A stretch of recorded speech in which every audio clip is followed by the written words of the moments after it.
Buenos días a todos. Eso que dicen de que el frío es simplemente una sensación, un sentimiento, es mentira. El frío es frío y se puede palpar, vaya. ¿Alguien tiene frío? No. Nah, ¿verdad? Pues mirad, hermanos, había dos discípulos que tristemente marcharon de camino a Emaús muertos de frío, helados, completamente congelados.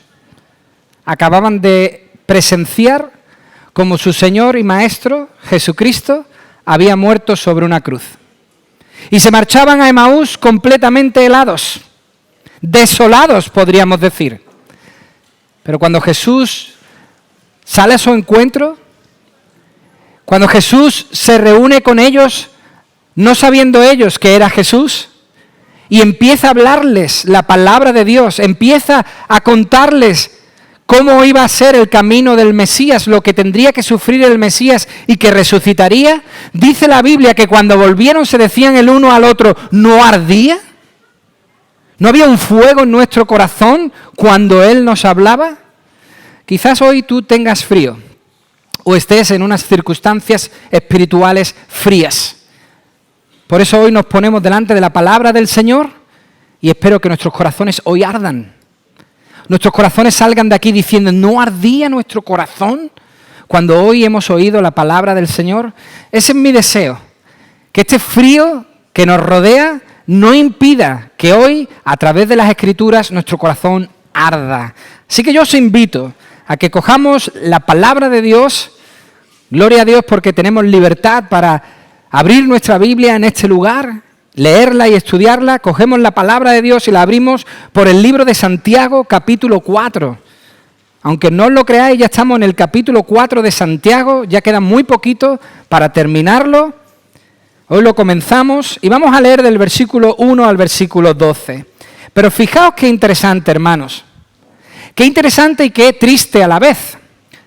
En poco tiempo, en pocos años, se había pasado en la iglesia primitiva de Hechos capítulo 4, versículo 32, que dice, la multitud de los que habían creído era de un corazón y un alma. Ninguno decía ser suyo propio nada de lo que poseía, sino que tenían todas las cosas en común. En poco tiempo se pasó de esto a Primera de Corintios, capítulo 1, versículo 10. Os ruego, hermanos, por el nombre de nuestro Señor Jesucristo, que habléis todos una misma cosa y que no haya entre vosotros divisiones, sino que estéis perfectamente unidos en una misma mente y en un mismo parecer. En pocos años en la historia de la iglesia primitiva se pasó de la unidad perfecta a la división. Y no tengo que deciros esto, hermanos, pero en las iglesias hay amor, hay misericordia, hay perdón. No hay mejor institución en este mundo que la iglesia del Señor, pero también hay problemas, hay divisiones. Eso pasaba dentro de la iglesia a la que Santiago le está escribiendo esta carta. Tenían problemas, tenían divisiones y por eso Santiago les escribe, porque tenían problemas con los de fuera y también problemas con los de dentro, especialmente problemas con los de dentro. Y parece, por lo que hasta ahora hemos visto en esta carta, 3 capítulos completos, que no estaban solucionando bien sus problemas. No estaban resolviendo bien sus problemas. Tenían problemas, querían solucionarlos, pero no lo estaban haciendo bien.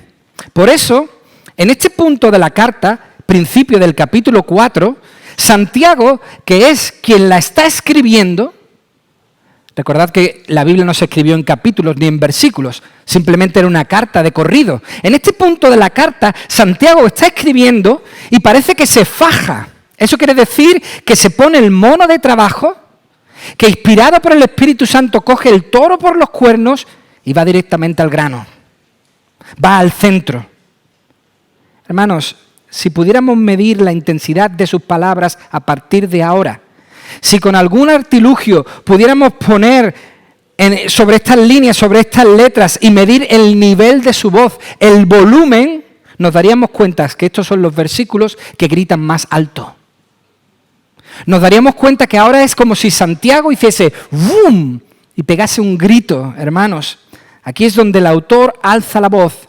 Es como si le estuviera ahora cogiendo a sus lectores por la pechera y le estuviera zarandeando y diciendo, despertad. Él lo hace para que despierten. Escribe ahora con esa intensidad porque está preocupado, muy preocupado. Por lo tanto, él escribe, aunque intensamente, desde el amor. Escribe desde la misericordia, escribe desde el perdón, para que sus oyentes, sus lectores, viesen la realidad, pudiesen abrir los ojos a la verdad. Hermanos, habían perdido el norte. Esa es vuestra primera pregunta. Habían perdido el norte. A ver si esto hoy quiere funcionar.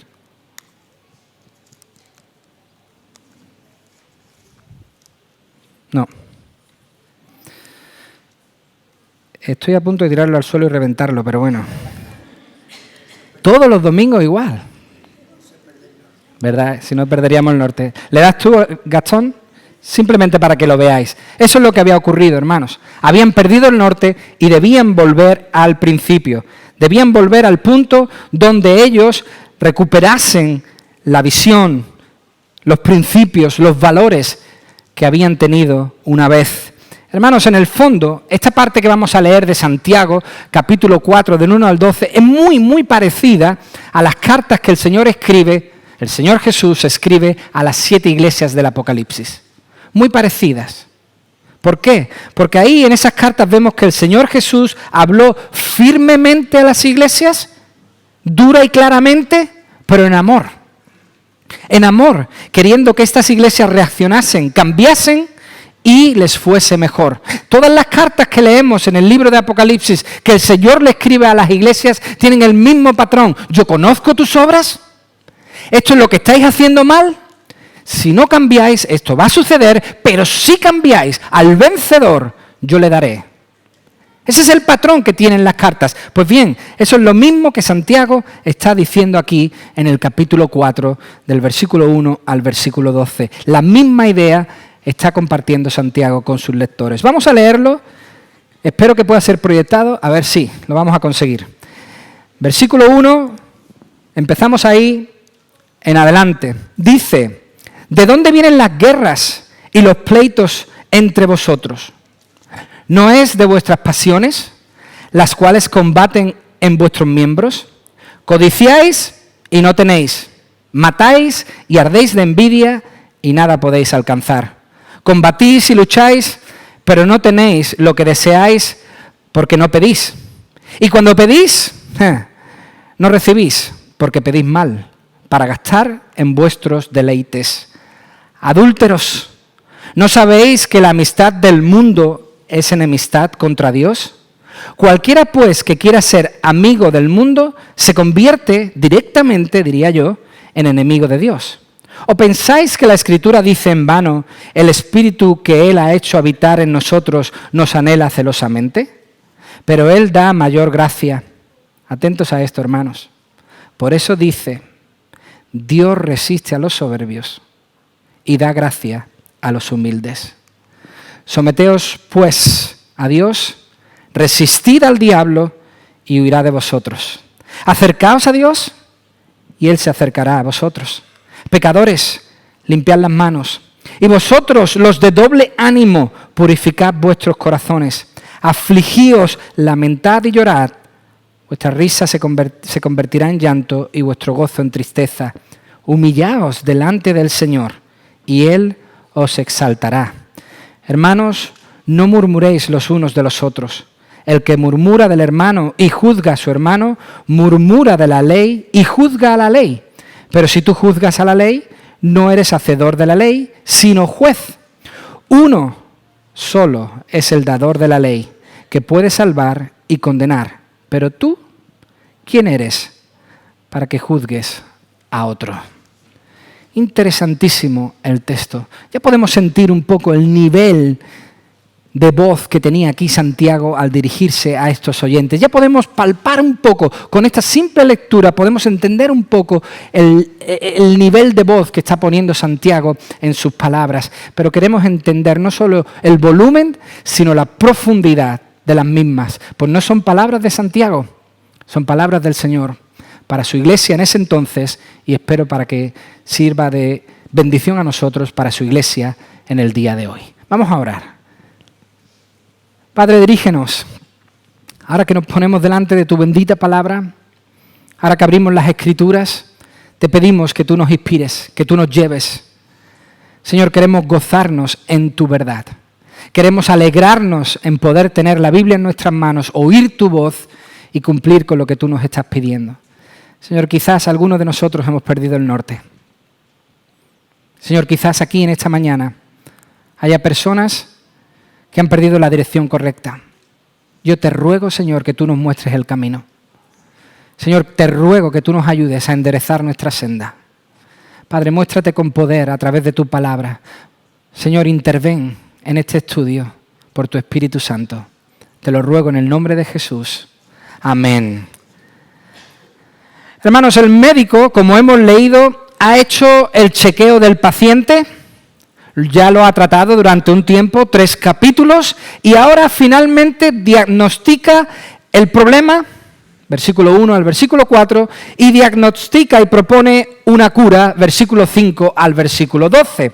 Aunque más que como un médico, podemos pensar que Santiago se presenta y actúa en toda esta carta como pacificador.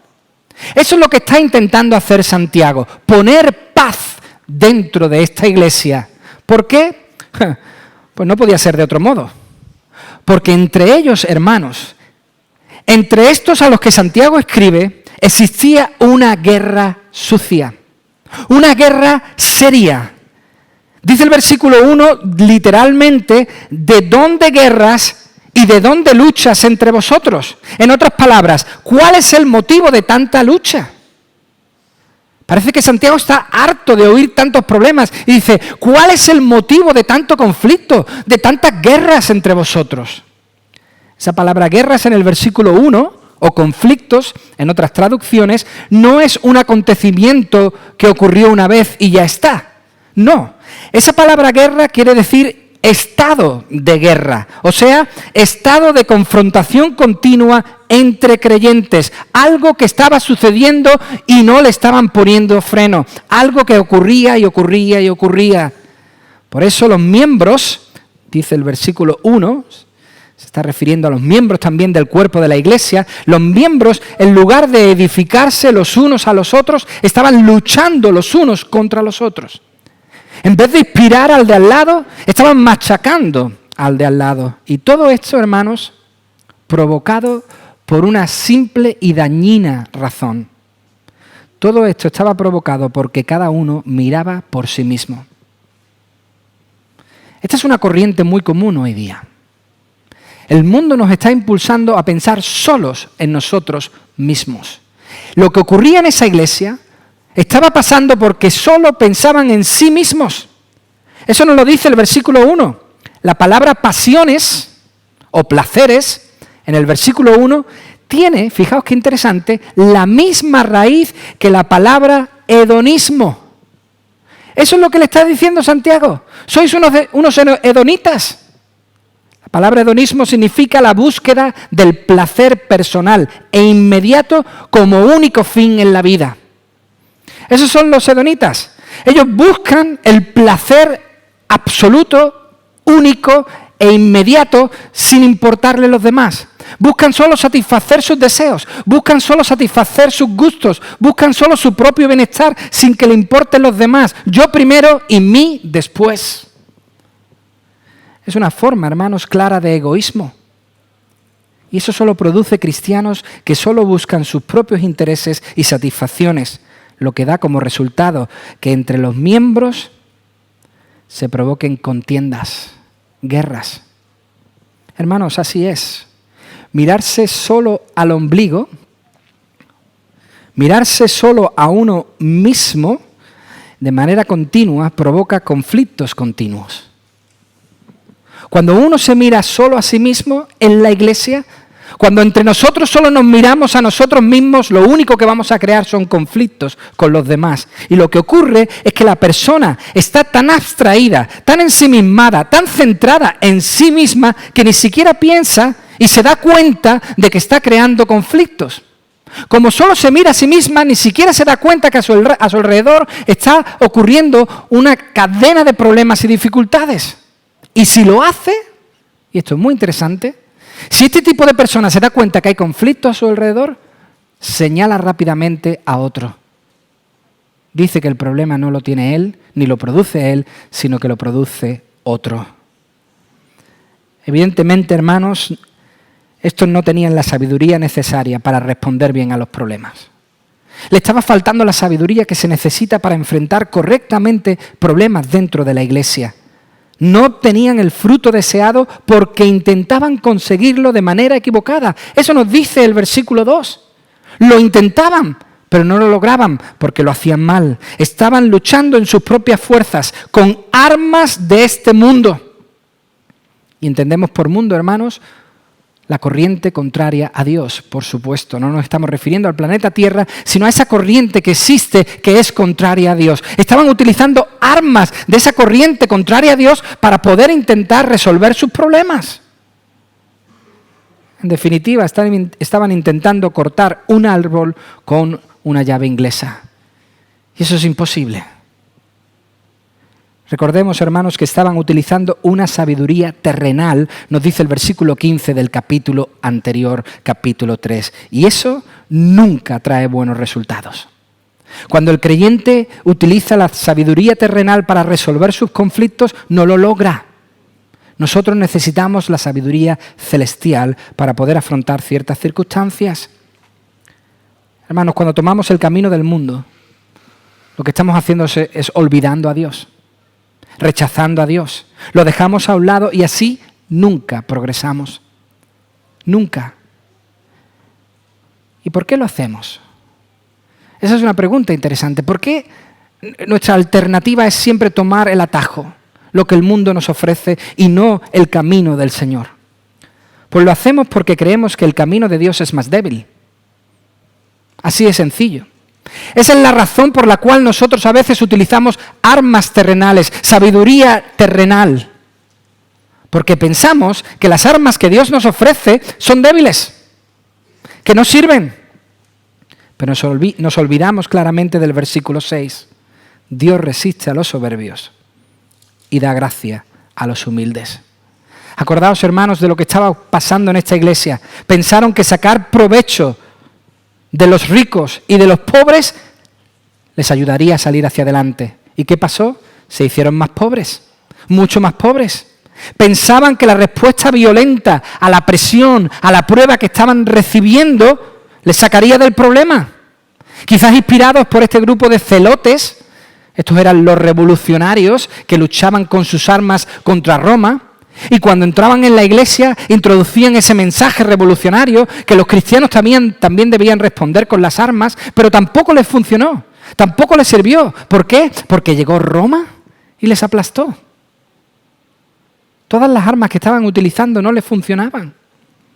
Hermanos, a veces pensamos que la mentira, la trampilla, el puño, el querer ser el primero, es mucho mejor y más fuerte que la verdad, que la honestidad, que el poner la otra mejilla, que servir a los demás.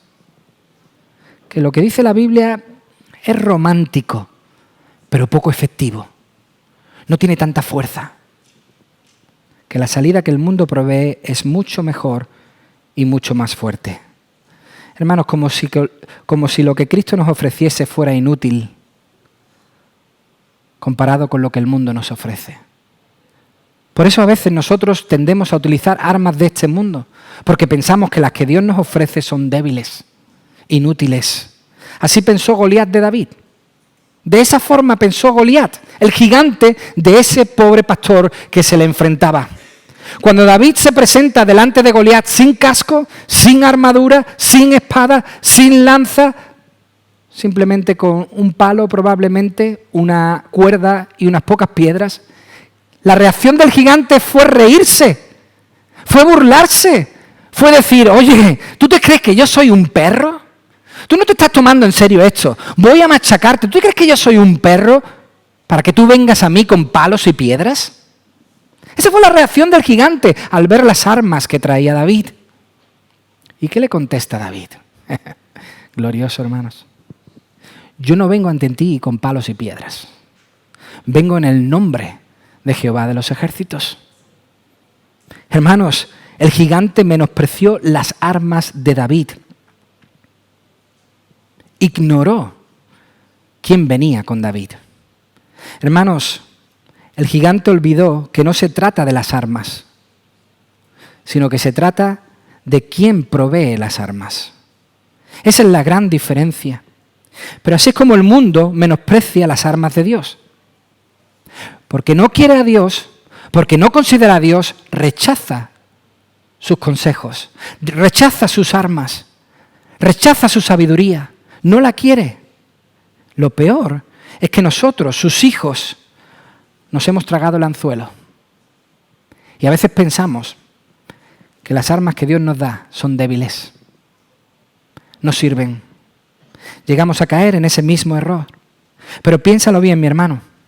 Medítalo un poco. Solamente hay que dedicarle un poco de pensamiento. El único movimiento que ha prosperado y avanzado, que ha continuado en el tiempo, por encima de reinos e imperios, por encima de revolucionarios y revoluciones como la de los celotes, por encima de grupos religiosos radicales como los fariseos, por encima de reyes, por encima de dictaduras, por encima de dictadores, por encima de ideologías y filosofías. El único movimiento que ha permanecido y permanecerá y continuará es el cristianismo. Todos los demás han caído y caerán. Algunos quieren volver a levantarse, pero caen de nuevo. El único que ha permanecido y permanecerá firme es el cristianismo. ¿Por qué? Porque el camino de Dios, su forma, su mensaje, su idea, su respuesta ante el mal es la más fuerte y efectiva que existe. No hay otra más fuerte. No hay salida mejor que la que Jesús ofrece. Hermanos, Dios no es perdedor. Dios es ganador. Perdedor no es su nombre. Él es el victorioso. Jamás pierde, siempre gana. Ni las puertas del Hades, dice la Biblia, podrán frenarle. ¿Esto qué quiere decir? Ni el infierno entero podrá frenar a Dios o a su iglesia. La iglesia se creó y aún hoy sigue en pie. Nada ni nadie la ha podido frenar. No dudemos del poder y de la potencia de las armas, los consejos y la sabiduría que Dios nos da. La sabiduría de Dios, la celestial, es superior a la terrenal. La idea, por lo tanto, que nos está presentando el autor, no es que no lo estaban intentando. De hecho, dice el versículo 3, que pedían. No es que no lo estuviesen intentando, es que lo estaban haciendo mal. Se estaban equivocando. ¿Por qué? Porque no se sometieron a Dios. Fijaos, esto es muy interesante. No se sometieron a Dios. ¿Qué hicieron? Sometieron a Dios a sus planes, que es muy diferente. No oraron por sabiduría para saber qué hacer, sino que hicieron un plan, su plan, y pidieron, o más bien, entre comillas, obligaron a Dios que lo bendijera. Hermanos, esto es muy común. Esto lo hacemos nosotros. ¿Cuántas veces hemos dado vueltas y vueltas sobre un problema y después de días o incluso meses hemos dicho, Señor, ayúdanos? Hemos planeado, hemos hablado con gente, hemos buscado consejos, hemos escrito propósitos y después de hacer todo eso hemos dicho, Señor, bendícelo. Hermanos, dice el comentarista Samuel Pérez Millos, la causa del fracaso de la oración no estaba en Dios, hablando de este texto, sino en quienes oraban de aquella manera. El fracaso no estaba en orar a Dios. El fracaso de esta iglesia estaba en orar como ellos querían orar. Hermanos, las formas les estaban traicionando. No dejaron que Dios ordenara sus planes, sino que hicieron sus planes, buscaron sus formas y luego quisieron involucrar a Dios en sus planes. Y así no funciona la cosa, hermanos, por mucho que lo intentemos. porque así lo único que hacemos es convertir a Dios en nuestro amuleto de la suerte. Seguramente lo habéis oído, seguramente lo habéis visto, pero hay personas que proyectan, que planean, luego se meten la mano en el bolsillo, sacan su cartera, de la cartera la estampita, 2 besos y lo vuelven a meter en la cartera. Hermanos, eso es lo que hacemos con Dios. Hacemos nuestros planes, hacemos nuestros negocios, iremos aquí, iremos allá, y luego sacamos la estampita y decimos, Señor, bendícelo. Cuando es todo lo contrario. Tenemos que pedirle a Dios dirección y seguirla, obedecerla. Si no, Dios se convierte en un amuleto de la suerte. Y eso es lo que estaban haciendo ellos, intentando buscar sus propias salidas a sus conflictos y problemas y decirle, Señor, bendícelos. Por eso Santiago le dice, mira dónde estáis. Eso es lo que dice Santiago. Mira dónde habéis llegado. Mira dónde estáis, utilizando a Dios. Vosotros los creyentes estáis utilizando a Dios. Y no solo eso, sino que os estáis casando con el mundo, utilizando armas terrenales, olvidando a Dios. Por eso Santiago ofrece la alternativa correcta. Está muy preocupado porque estaba ocurriendo eso. Por eso Santiago ofrece la alternativa necesaria. Le muestra enérgicamente que hay un camino mejor, que hay un camino más efectivo. Dios resiste a los soberbios y da gracia a los humildes. Hermanos, el camino de Dios es mejor. Su alternativa es mucho mejor. ¿Por qué? Porque da mayor fruto. En el versículo 2 dice Santiago, vosotros intentáis, hacéis, pero no conseguís. El camino del Señor es mejor porque ahí se encuentra más gracia. Hermanos, el camino de Dios es mejor porque Dios da poder a los que van por ese camino. Por eso es mejor. Porque Dios está con nosotros en ese camino. Porque Dios nos capacita en ese camino. Porque Dios nos da la salida en ese camino. A los que lo rechazan, a los que se oponen, claramente la Biblia dice que Él también lo rechaza. Más concretamente, lo resiste. No les hace fructificar. Es como si Santiago ahora mismo, escribiendo la carta, estuviese gritando a todo pulmón, Dios está con nosotros. Hermanos, Dios está con nosotros. Es lo que le estás intentando decir a la iglesia. Espabilad, no lo ignoréis. Dios está con nosotros. Qué paz y qué tranquilidad es poder saber que Dios está con nosotros. Qué paz y qué tranquilidad es poder decir en cualquier momento de la vida, en los más tristes, en la prueba más grande, decir el Señor está conmigo. Y si Él está conmigo, ¿quién contra mí? Esto es sencillo, pero hermoso, hermanos. La pregunta es, ¿dónde estaban ellos? Santiago les está diciendo, hey, Dios está con vosotros, os está proveyendo de sabiduría, os está proveyendo de salidas, os está dando armas para enfrentar estos problemas. Él está con vosotros. ¿Dónde estáis vosotros?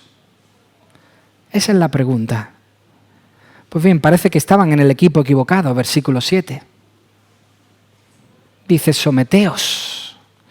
Como si no lo estuviesen, Santiago les dice, someteos nuevamente a Dios. Resistid al diablo y huirá de vosotros. Acercaos, como si estuviesen lejos, les dice, acercaos a Dios y Él se acercará a vosotros. Vaya promesa, hermanos. ¿Lo habéis leído bien? Someteos pues a Dios, resistid al diablo y ahí está la promesa, y huirá de vosotros. Hermanos, esa palabra someterse significa formarse delante de Dios, como cuando un soldado, yo no lo sé hacer porque yo no he hecho la mili, mi suegro lo haría perfectamente porque él sí hizo la mili, pero yo no siquiera sé formarme. Pero hemos visto la imagen, cómo el soldado se pone delante de su capitán, de su superior, se forma, se pone recto. Eso es lo que quiere decir esa palabra. Santiago les está diciendo, formaos, poneos en pie delante del Señor. Ordenar vuestra vida y poned vuestra cara mirando a Dios. ¿Por qué? Porque ponerse en pie ante Dios es una muestra clara de que damos la espalda al diablo. Cuando una persona se forma delante de Dios y mira a Dios cara a cara, le está dando la espalda a todo mal. Así lo resistimos. A veces decimos, oye, ¿cómo tendré que resistir al diablo? ¿Tengo que hablar con el poder de la palabra contra el diablo? Algunos piensan que sí, pero tiene poco resultado. Resistimos al diablo mirando a Dios y no mirándole a Él. Resistimos al diablo poniéndonos frente a Dios y olvidándonos de Él. Así se resiste.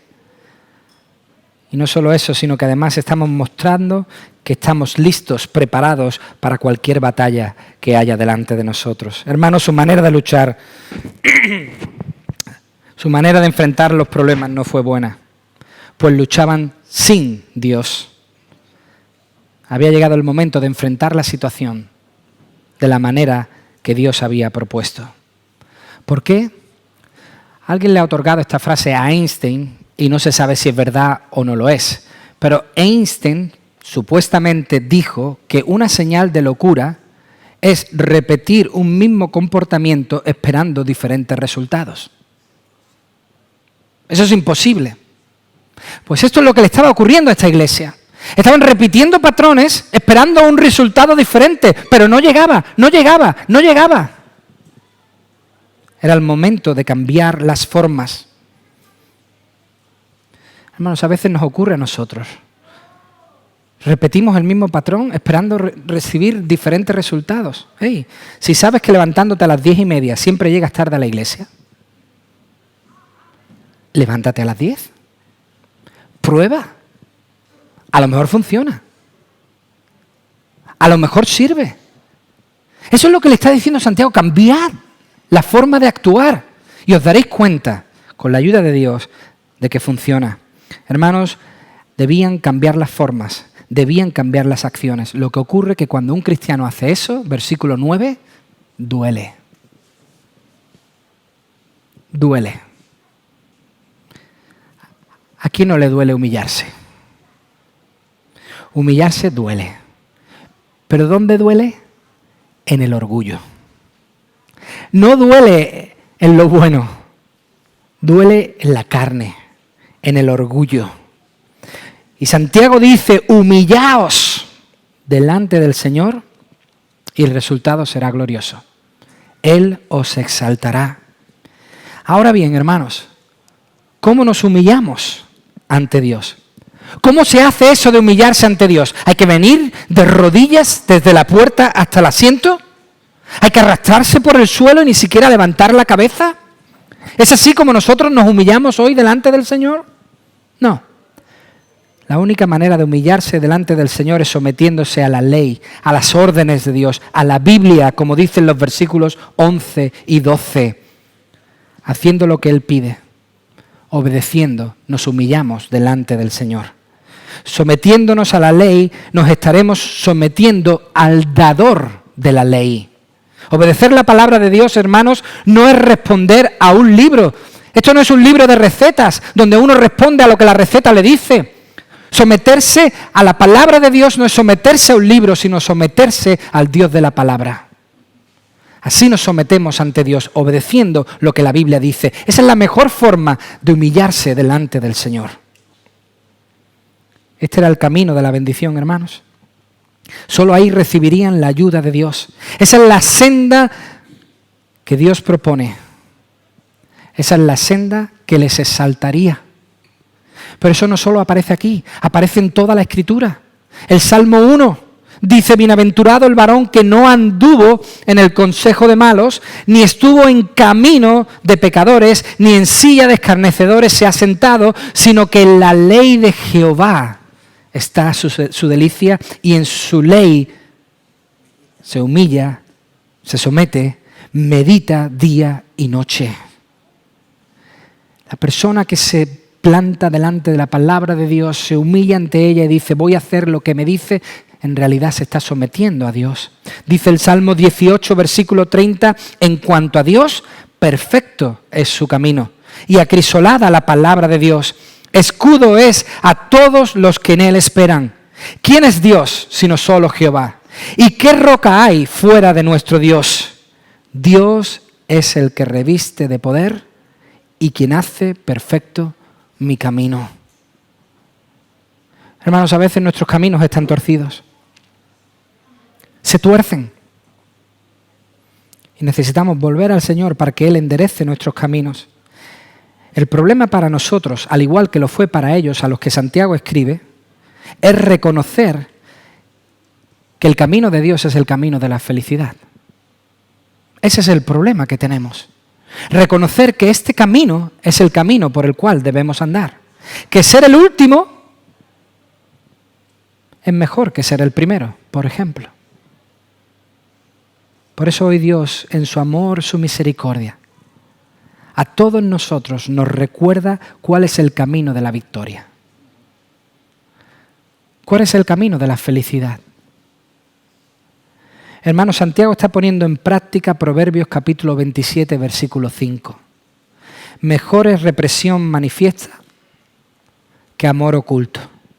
Leales son las heridas que causa el que ama, pero falsos los besos del que aborrece. Hermanos, Santiago en toda esta carta quería herir en amor. Sí, es duro, sí, es firme, pero lo hace en amor, para que despierten. ¿Por qué? Porque la consejería, especialmente la consejería de hoy, es engañosa. La consejería de hoy solo nos dice lo que queremos escuchar.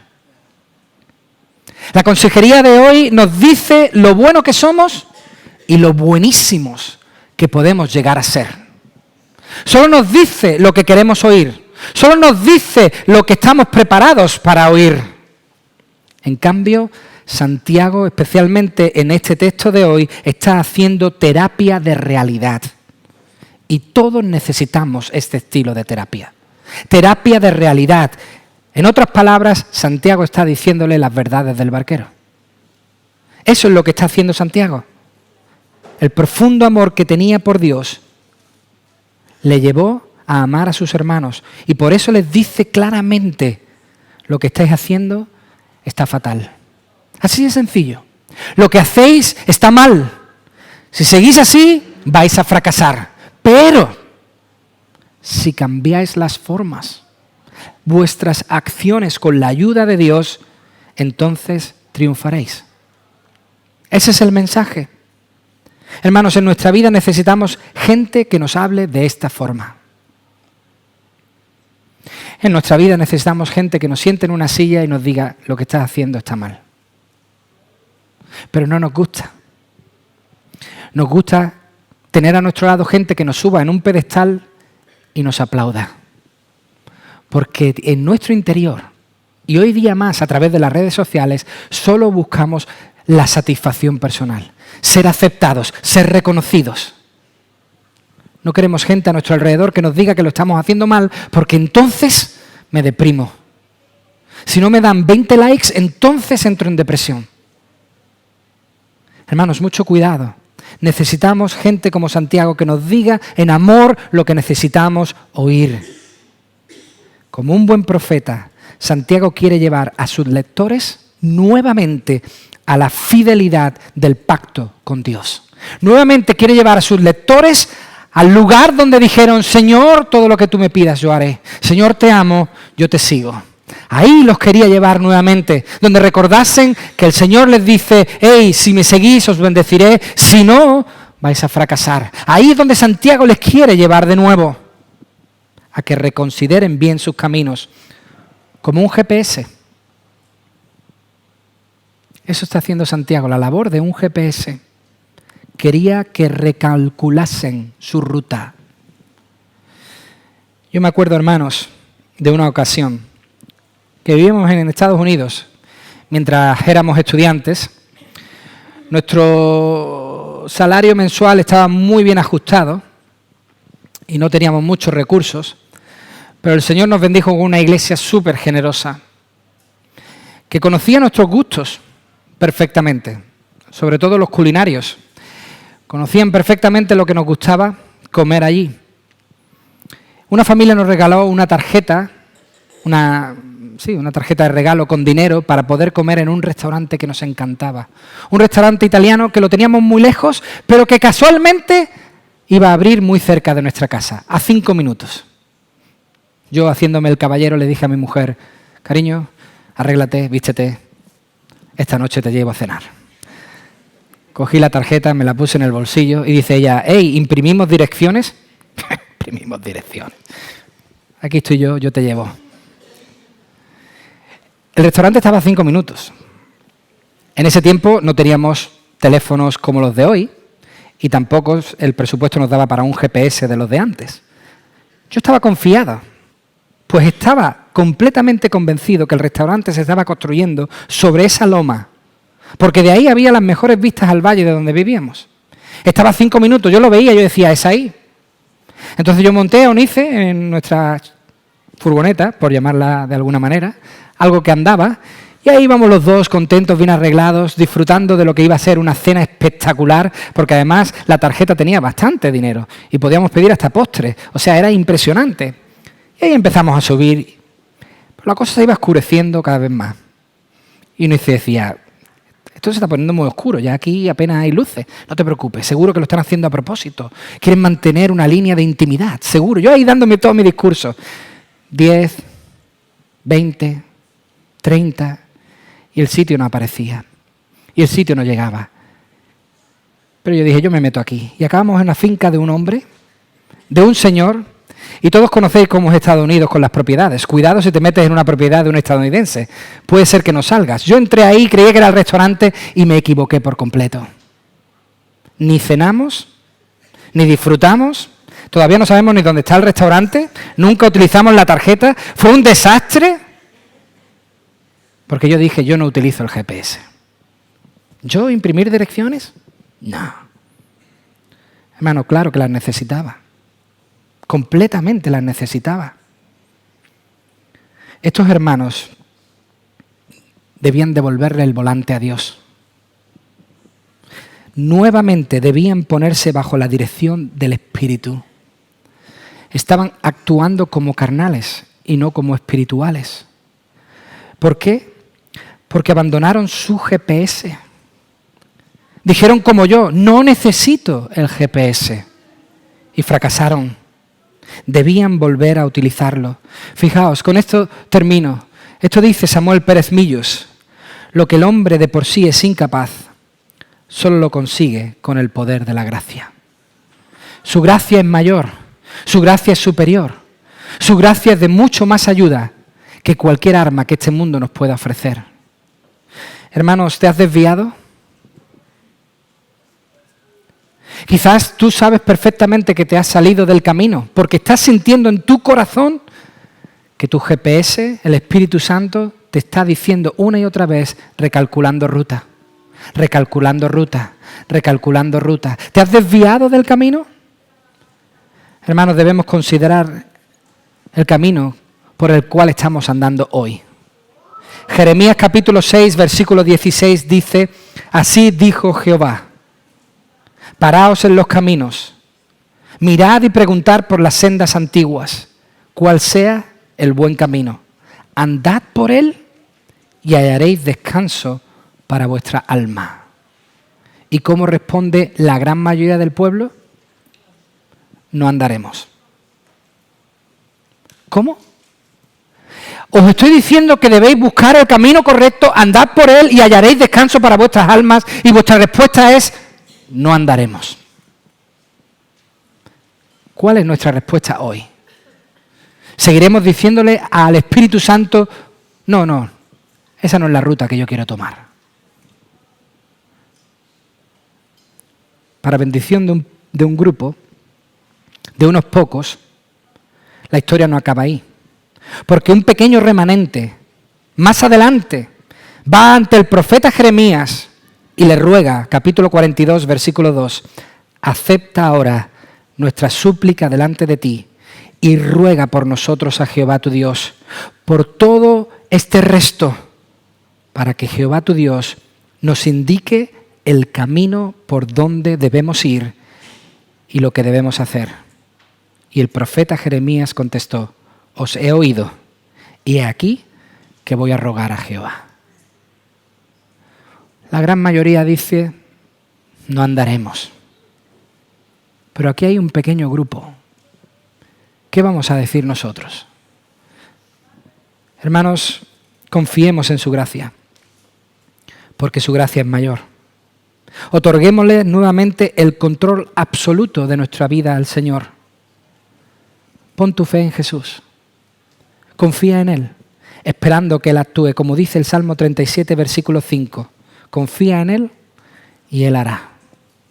Yo deseo que si tú te has desviado por alguna razón, por algún pecado, por algunas circunstancias, hoy tu corazón arda y desee volver a la ruta, a la senda antigua, aquella que te permite hallar descanso para tu alma.